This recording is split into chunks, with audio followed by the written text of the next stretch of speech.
Depth of Quran YouTube চ্যানেলের সম্মানিত দর্শক শ্রোতাগণের প্রতি সালাম জানাচ্ছি। আসসালামু আলাইকুম ওরহমতুল্লাহি বাবরকাতুহু। আজকে তারিখ হচ্ছে মার্চ মাসের 2 তারিখ 2026 খ্রিস্টাব্দ, ফাল্গুন মাসের 17 তারিখ 1432 বাংলা সন বা বঙ্গাব্দ, এবং মার্চ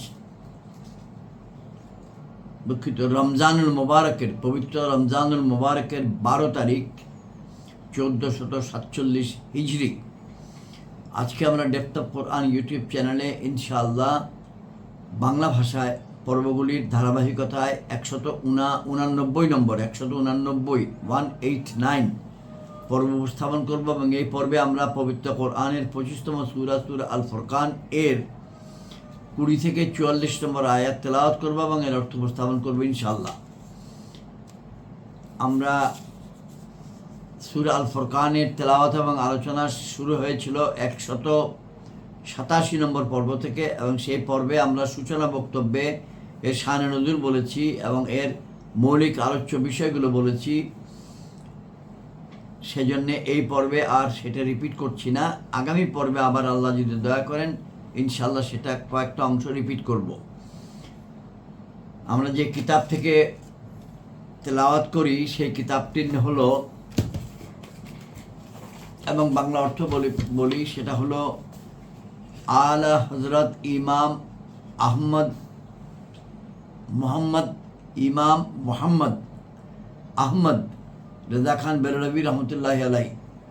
আলা হযরত ইমাম মোহাম্মদ আহমদ রেজা খান বেরলভী রহমতুল্লাহ আলাইহি কর্তৃক কৃত তরজমায়ে কোরআন, যেটার নাম কানজুল ঈমান, এবং হাকিমুল উম্মত আল্লামা মুফতি আহমদ ইয়ার খান নঈমি রহমতুল্লাহ আলাইহি কর্তৃক কৃত তাফসির, যেটির নাম নুরুল ইরফান, এই দুইয়ের সমন্বয়কৃত বঙ্গানুবাদ যেটি করেছেন মাওলানা মোহাম্মদ আব্দুল মান্নান, চট্টগ্রাম নিবাসী।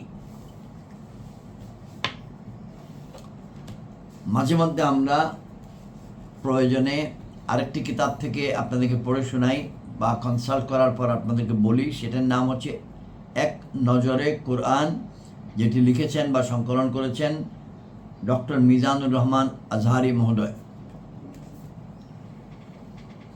আমরা এখন দুরূদ শরীফ তেলাওয়াত করি। আল্লাহুম্মা সাল্লি আলা মুহাম্মাদিন ওয়া আলা আলি মুহাম্মাদিন কামা সাল্লাইতা আলা ইব্রাহিম ওয়া আলা আলি ইব্রাহিম ইন্নাকা হামিদুম মাজিদ। আল্লাহুম্মা বারিক আলা মুহাম্মাদিন ওয়া আলা আলি মুহাম্মাদিন কামা বারাকতা আলা ইব্রাহিম ওয়া আলা আলি ইব্রাহিম ইন্নাকা হামিদুম মাজিদ। আল্লাহুম্মা সাল্লি আলা সাইয়্যিদিনা মুহাম্মাদিন ওয়াসিলাতি ইলাইকা ওয়া আলিহি ওয়া সাল্লিম। আল্লাহুম্মা সাল্লি আলা সাইয়্যিদিনা মুহাম্মাদিন ওয়াসিলাতি ইলাইকা ওয়া আলিহি ওয়া সাল্লিম। আল্লাহুম্মা সাল্লি আলা সাইয়্যিদিনা মুহাম্মাদিন ওয়াসিলাতি ইলাইকা ওয়া আলিহি ওয়া সাল্লিম। আমাদের তেলাওয়াতে 20 নম্বর আয়াত তেলাওয়াতের পরপরই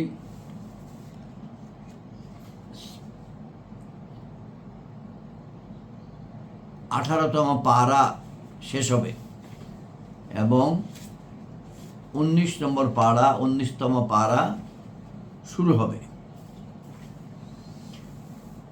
আউযু বিল্লাহি মিনাশ শাইতানির রাজীম। বিসমিল্লাহির রহমানির রহিম। ওয়ামা আরসালনা ক্বাবলাকা মিনাল মুরসালিনা ইল্লা ইন্নাহুম লাইয়াকুলুনাত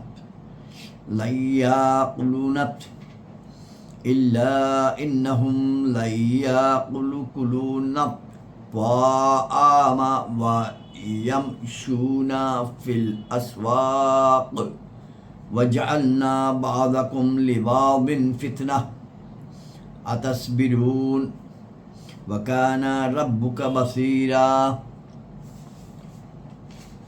وقال الذين لا يرجون لقاءنا لولا أنزل علينا ملائكة أو نرى ربنا وقد استكبروا في أنفسهم وأطاعوا عتوا كبيرا يوم يرون الملائكة لا بشرى يومئذ للمجرمين ويقولون هجرا محجورا।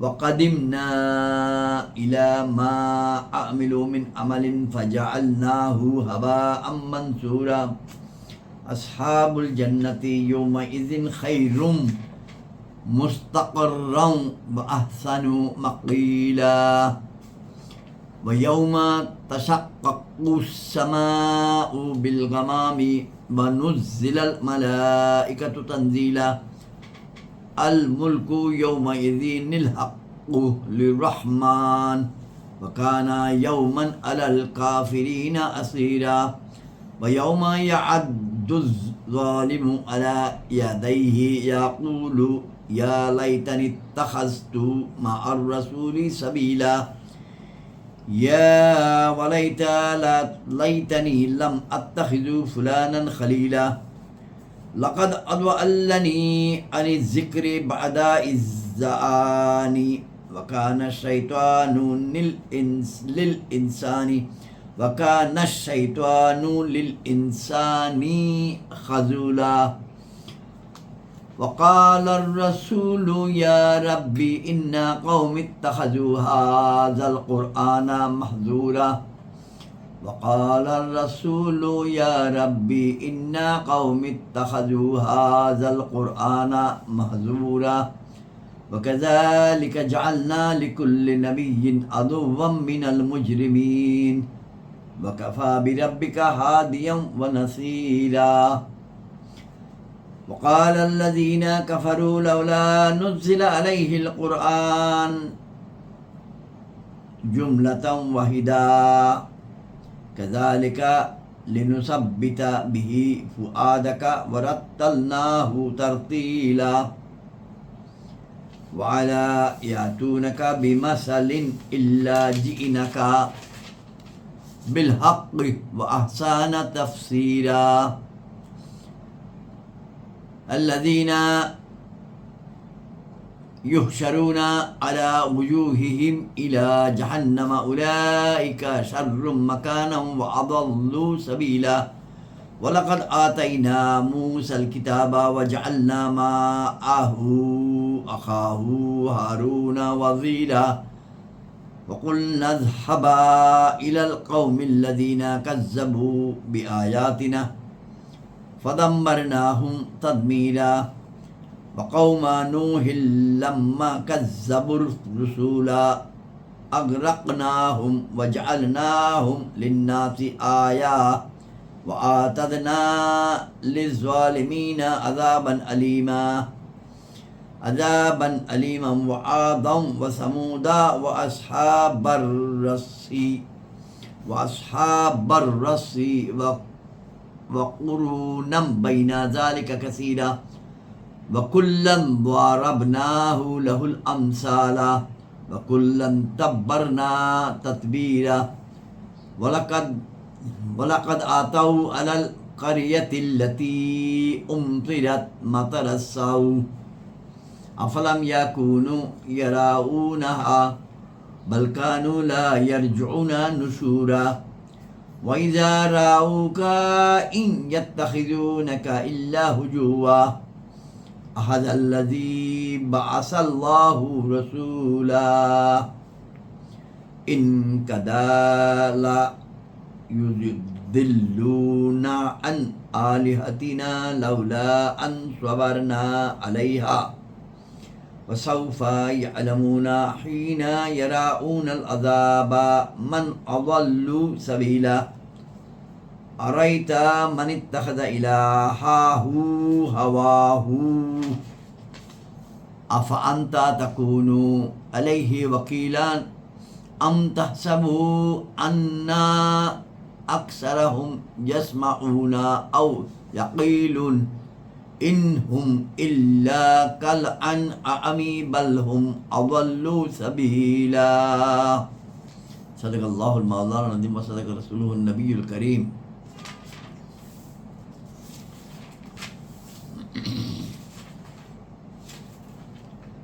কুড়ি নম্বর আয়াত থেকে ৪৪ নম্বর আয়াত পর্যন্ত তেলাওয়াত শেষ। এখন অর্থ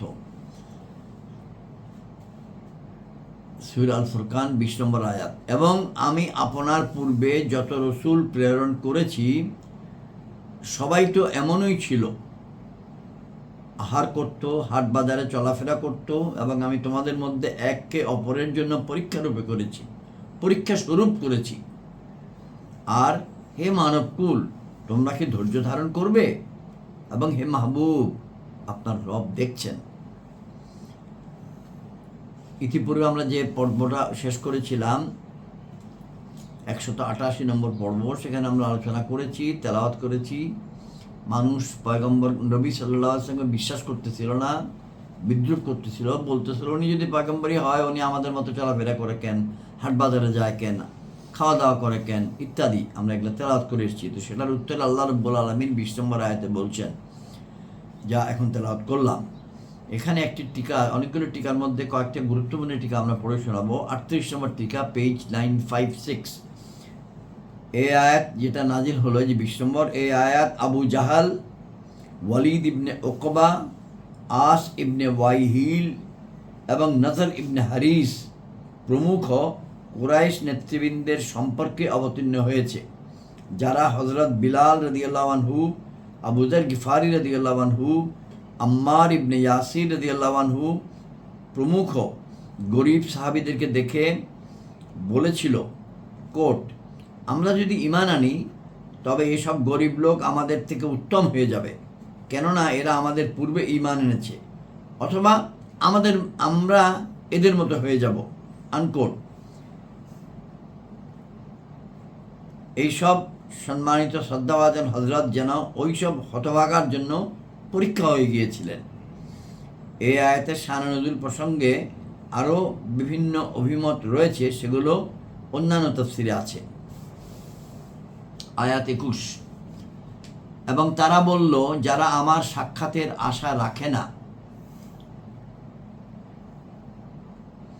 আমাদের প্রতি ফেরেশতা কেন অবতারণ করা হলো না, অথবা আমরা স্বয়ং আমাদের রবকে দেখতাম, ইত্যাদি কথা বলে। নিশ্চয়ই তারা আপন অন্তরে বড়ই অহংকার করেছে এবং গুরুতর অবাধ্যতায় এসেছে। যেদিন ফিরিস্তাদেরকে দেখবে, অর্থাৎ কাফেরগণ, মুশরিকগণ যেরকম অহংকার করে বলছে, তার উত্তর আল্লাহ রাব্বুল আলামিন বলছেন, যেদিন ফিরিস্তাদেরকে দেখবে সেদিন অপরাধীদের কোনো খুশির দিন হবে না, এবং তারা বলবে, হে আল্লাহ, আমাদের ও তাদের মধ্যে এমন কোনো আড়াল করে দাও যা অন্তরায় হয়।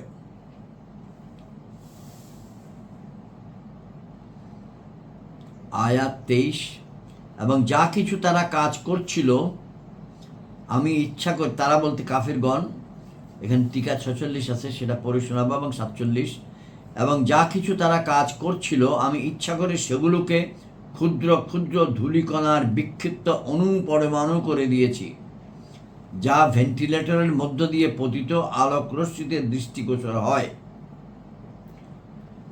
টিকা 46 এবং 47, পৃষ্ঠা 9, 5, 7। সৎকার্যাদি যেমন সাদকা, খয়রাত, প্রিয়জনদের সাথে সদ্ব্যবহার, এতিমদের লালন পালন ইত্যাদি, যেগুলো কাফেররা যদি করেও থাকে, এগুলোর ব্যাপারে বলা হচ্ছে, কেননা কাফিরদের গুনাহ স্থায়ী রাখা হবে, শুধু নেকিগুলো বরবাদ হয়ে যাবে। নেকি কবুল হওয়ার জন্য ঈমান এমনই একটি পূর্ব শর্ত, যেমন কিনা নামাজের জন্য ওযু করা পূর্ব শর্ত। অর্থাৎ তার শাস্তির মেয়াদ ওইসব সৎকর্ম দ্বারা হ্রাস পাবে না,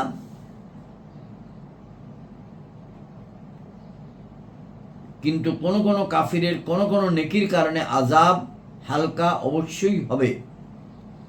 টিকা 47 পড়ে শোনাচ্ছি আমরা। যেমন আবু তালিব রাসূল পাক সাল্লাল্লাহু আলাইহি ওয়াসাল্লামের খিদমতের কারণে জাহান্নামের বাইরে শাস্তিপ্রাপ্ত হবেন, অথবা আবু লাহাব রাসূল পাক সাল্লাল্লাহু আলাইহি ওয়াসাল্লামের বেলাদত শরীফের খুশিতে তার দাসী সুয়াইবাকে আজাদ করার কারণে দোজখে আঙ্গুল থেকে পানি পাবে বা পানি পায়। সুতরাং হাদিস ও কোরআনের মধ্যে পরস্পর কোনো বিরোধ নেই। আয়াত 24, জান্নাতবাসীদের সেদিন উৎকৃষ্ট ঠিকানা এবং হিসাবের দ্বিপ্রহরের পর উৎকৃষ্ট আরামস্থল হবে। আর যেদিন বিদীর্ণ হবে আসমান মেঘপুঞ্জ সহ এবং ফিরিস্তাদেরকে নামিয়ে দেওয়া হবে পরিপূর্ণভাবে, সেই দিন প্রকৃত বাদশাহী রহমানের এবং সেদিনটি কাফিরদের জন্য কঠিন। এবং যেদিন জালিম নিজ হাত দুটি চিবিয়ে ফেলবে, বলবে, হায় যদি কোনো প্রকারে আমি রসুলের সাথে পথ অবলম্বন করতাম, হায় দুর্ভোগ আমার, হায় কোনো মতে আমি যদি অমুককে বন্ধুরূপে গ্রহণ না করতাম, নিশ্চয়ই সে আমাকে বিভ্রান্ত করে দিয়েছে আমার নিকট আগত উপদেশ থেকে। এবং শয়তান মানুষকে অসহায় অবস্থায় ছেড়ে দেয়। আয়াত 27, 28, 29 3 ভাগের 2 ভাগ। যেদিন জালিম নিজ হাত দুটিকে চিবিয়ে ফেলবে এবং বলতে থাকবে, কোট, হায় যদি কোনো প্রকারে আমি রসুলের সাথে পথ অবলম্বন করতাম, হায় দুর্ভোগ আমার, হায় কোনো মতে আমি যদি অমুককে বন্ধুরূপে গ্রহণ না করতাম, নিশ্চয়ই সে বন্ধু সে আমাকে বিভ্রান্ত করে দিয়েছে আমার নিকট আগত উপদেশ থেকে, আনকোট। এবং শয়তান মানুষকে অসহায় অবস্থায় ছেড়ে দেয়। ওয়াকানা শাইতানু লিল ইনসানি খাজুলা। আয়াত 30। এবং রসুল সাল্লাল্লাহু আলাইহি ওয়াসাল্লাম রসুল আরজ করলেন, সাল্লাল্লাহু আলাইহি ওয়াসাল্লাম আরজ করলেন, হে আমার রব, এই কোরআনকে আমার সম্প্রদায় পরিত্যাজ্য রূপে স্থির করে নিয়েছে।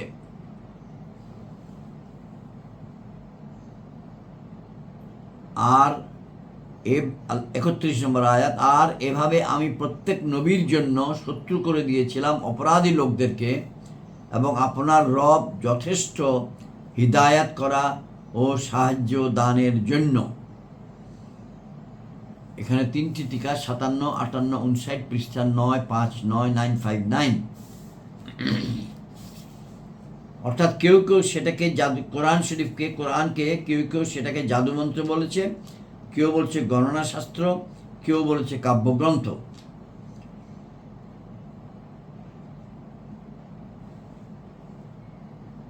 আমি প্রত্যেক নবীর জন্য শত্রু করে দিয়েছিলাম অপরাধী লোকদেরকে, এই টিকাতে বলা হচ্ছে, অর্থাৎ সর্বদা কাফিরগণ পয়গম্বরগণের শত্রুই রয়েছে। কাফিরগণের শত্রুতার কারণে আল্লাহ রাব্বুল আলামিন রাসূল পাক সাল্লাল্লাহু আলাইহি সাল্লামকে সম্বোধন করে বলছেন, কাফিরগণের শত্রুতার কারণে আপনি দুঃখবোধ করবেন না, সর্বদা তারই চর্চা বেশি হয় যার শত্রু বেশি। হযরত মূসা আলাইহিস সালামের মোকাবেলায় ফিরআউন, হযরত ইব্রাহিম আলাইহিস সালামের মোকাবেলায় নমরুদ, রাসূল পাক সাল্লাল্লাহু তাআলা আলাইহি ওয়াসাল্লামের মোকাবেলায় আবু জাহল প্রমুখকে এই জন্যই সৃষ্টি করা হয়েছে যেন নবীর ক্ষমতার ব্যাপকতা জানা যায়। আপনার রব যথেষ্ট হিদায়াত করা ও সাহায্য দানের জন্য। টিকা হচ্ছে, তিনি আপনার সাহায্য করবেন। শর্তব্য যে আল্লাহর মকবুল বান্দাদের সাহায্য আল্লাহরই সাহায্য। এইসব হযরত অর্থাৎ সম্মানিত শ্রদ্ধাভাজন ব্যক্তিগণ আল্লাহর সাহায্যের প্রকাশস্থল। সুতরাং এই আয়াত থেকে এই কথা অপরিহার্য হয় না যে কোনো বান্দার যেন সাহায্য না নেওয়া হয়। মহান রব এরশাদ ফরমাচ্ছেন সূরা 5 আয়াত 2, সূরা 5 আয়াত 2-এ, এবং সৎ ও খোদাভীরুতার কাজে তোমরা পরস্পরকে সাহায্য করো।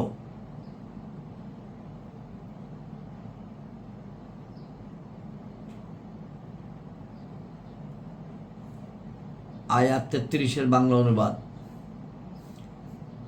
32। এবং কাফিরগণ, আয়াত 32, এবং কাফিরগণ বলল, কোরআন তার উপর একবারে কেন অবতারণ করা হলো না?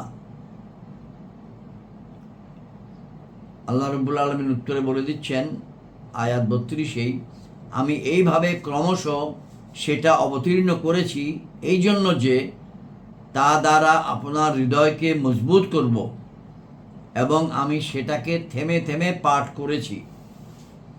টিকা 62। থেমে থেমে পাঠ করেছি এই প্রসঙ্গে বলা হচ্ছে যে এইভাবে যে দীর্ঘ 23 বছরে অবতারণ করেন, পবিত্র কোরআন নাজিল হয়েছে দীর্ঘ 23 বছরে। বোঝা গেল যে আল্লাহর নেক বান্দাদের কাজ মহান রবেরই কাজ। কেননা কোরআন পড়া হযরত জিব্রাইলের কাজ ছিল, কিন্তু এই আয়াতে আমরা লক্ষ্য করছি যে আল্লাহ রাব্বুল আলামিন ইরশাদ ফরমাচ্ছেন যে আমি পড়েছি এবং আমি সেটাকে থেমে থেমে পাঠ করেছি। আমরা আয়াত 32 আরেকবার শুনে নেই তেলাওয়াত। وقال الذين كفروا لولا نزل عليه القرآن جملة واحدة كذلك لنثبت به فؤادك ورتلناه ترتيلا لنثبت به فؤادك ورتلناه ترتيلا এবং আমি সেটাকে থেমে থেমে পাঠ করেছি।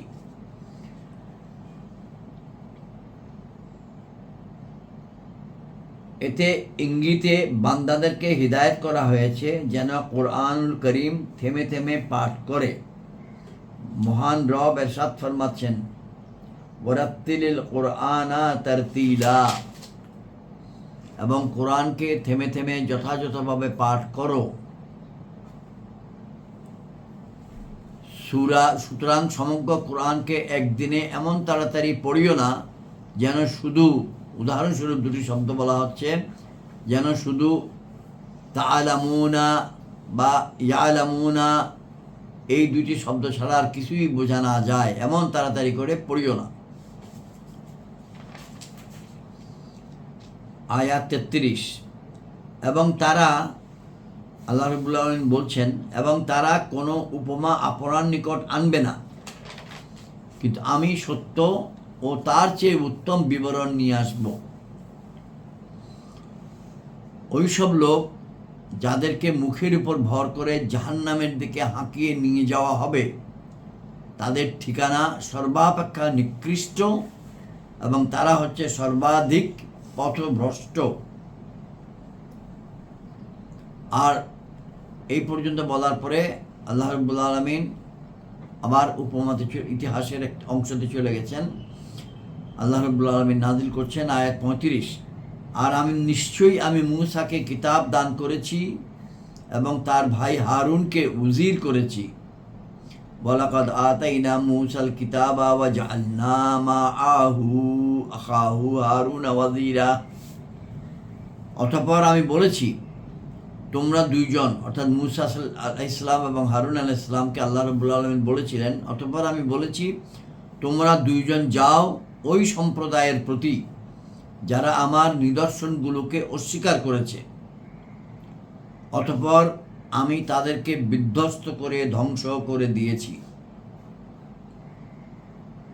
মূসা আলাইহিস সালাম এবং হারুন আলাইহিস সালাম এবং ফেরাউন এবং তার সভাসদগণের মধ্যে যে ইন্টারেকশন হয়েছে সেই ঘটনা ইতিপূর্বেও আলোচনা হয়েছে দীর্ঘভাবে এবং এরপরেও আছে। এখানে দুটি আয়াতের মধ্যে আল্লাহ রাব্বুল আলামিন সারমর্মটা বলে দিয়েছেন। আয়াত 36। এবং নূহের সম্প্রদায়কে যখন তারা রসুলগণকে অস্বীকার করেছে, আমি তাদেরকে নিমজ্জিত করেছি এবং তাদেরকে মানব জাতির জন্য নিদর্শন করেছি, আর আমি জালিমদের জন্য বেদনাদায়ক শাস্তি প্রস্তুত করে রেখেছি। নূহ আলাইহিস সালাম এবং তার সম্প্রদায়ের বিষয়টিও বিশদভাবে আল্লাহ রাব্বুল আলামিন পবিত্র কোরআনে ইতিপূর্বেই নাজিল করেছেন, আমরা পড়েছি। এখানে এই একটি আয়াতে এটা সারমর্ম দিয়েছেন। আয়াত 38। এবং আদ, সামুদ ও কুপবাসীদেরকে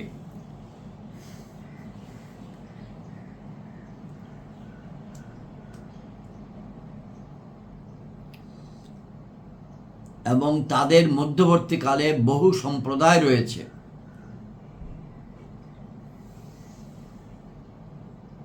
আয়াত 36 শেষাংশে আল্লাহ রাব্বুল আলামিন বলছেন আমি জালিমদের জন্য আয়াত 37-এর শেষ অংশে আল্লাহ রাব্বুল আলামিন বলছেন, আর আমি জালিমদের জন্য বেদনাদায়ক শাস্তি প্রস্তুত করে রেখেছি। পরবর্তী আয়াতে উদাহরণস্বরূপ বলে যাচ্ছেন, এবং আদ, সামুদ ও কুপবাসীদেরকে এবং তাদের মধ্যবর্তীকাল বহু সম্প্রদায় রয়েছে, তাদেরকে এই রেফারেন্স দিয়েছেন যে তারা জালিম। আদ ছিল হযরত হুদ আলাইহিস সালামের সম্প্রদায়, সামুদ ছিল হযরত সালেহ আলাইহিস সালামের সম্প্রদায়, আর যাদেরকে কুপবাসীদেরকে বলা হচ্ছে তারা হচ্ছে হযরত শুআয়ব আলাইহিস সালামের সম্প্রদায়, যাদের ঘর কূপের আশেপাশে অবস্থিত ছিল। এইসব কূপকে তারা ভারী পাথর দ্বারা ঢেকে রাখত আর নির্দিষ্ট সময় খুলে পানি সংগ্রহ করত। সেটা ছিল মাদায়েন নামক স্থানে। এই ঘটনাটাও আমরা আগে পড়েছি, তেলাওয়াত করেছি এবং অর্থ বলেছি। আয়াত 39, এবং আমি সবার জন্য দৃষ্টান্তসমূহ বর্ণনা করেছি আর সবাইকে ধ্বংস করে নিশ্চিহ্ন করে দিয়েছি, এবং নিশ্চয়ই এর অতিক্রম করে এসেছে ওই জনপদকে যার উপর অকল্যাণের বৃষ্টি বর্ষিত হয়েছিল।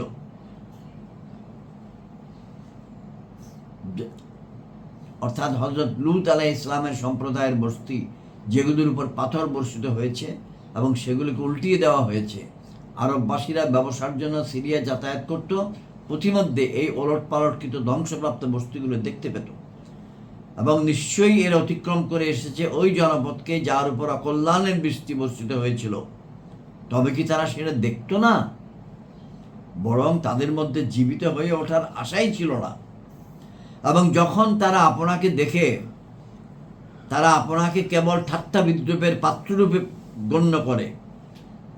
আল্লাহ রাব্বুল আলামিন রাসূল পাক সাল্লাল্লাহু আলাইহি ওয়াসাল্লামকে বলছেন, এবং যখন তারা আপনাকে দেখে তখন তারা আপনাকে কেবল ঠাট্টা বিদ্রূপের পাত্ররূপে গণ্য করে। এবং আল্লাহ রাব্বুল আলামিন এখানে কোট করছেন, ইনি কি তিনি যাকে আল্লাহ রসুল করে প্রেরণ করেছেন?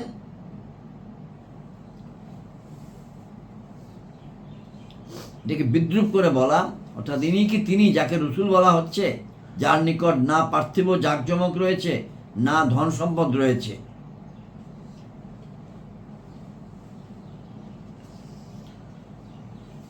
এখানে একটি টিকা আছে, 75 নম্বর টিকা, পৃষ্ঠা 961। টিকাতে বলা হচ্ছে, বোঝা গেল যে নবুয়ত বাহ্যিক চক্ষুর দৃষ্টিশক্তি দিয়ে দেখা যায় না, তোর জন্য ঈমান সমৃদ্ধ অন্তর্দৃষ্টির প্রয়োজন। ইবনে উম্মে মাকতুম রাদিয়াল্লাহু আনহু অন্ধ ছিলেন। তিনি নবী করিম সাল্লাল্লাহু তাআলা আলাইহি ওয়াসাল্লামকে চিনতে পেরেছেন, কিন্তু চক্ষু থাকা সত্ত্বেও, দৃষ্টিশক্তি প্রখর থাকা সত্ত্বেও আবু জাহল হুজুরকে দেখতে পায়নি। আয়াত 42, এরই উপক্রম ছিল যে আমাদেরকে